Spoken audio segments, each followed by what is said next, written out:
নমস্কার বন্ধুরা, আমি একটা আমার কাছে নতুন জিনিস লতি কচু গাছ। লতি কচু গাছ এটাকে লাগাবার চেষ্টা করছি। এটা একটা গ্রো ব্যাগে ছিল, এই ক্রেটের মধ্যে জল দিয়ে দেখা যাক। প্রচুর লতি এসছে, এই যে এরকম। এই ক্রেট থেকে খুলে জলের মধ্যে দিয়ে এটাকে এবার কচুর লতি খাবার উপযুক্ত করতে পারি কিনা দেখা যাক।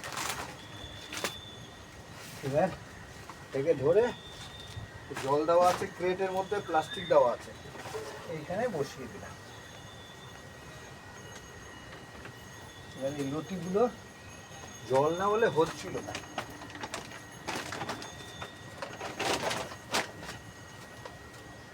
এবারে জলেতে বাড়বে না, আর কিছু দিলাম না, এই জলের মধ্যে রেখে দিলাম। দেখা যাক, কদিন পরে আবার দেখাবো কেমন লতি হচ্ছে। আজকে এই পর্যন্তই।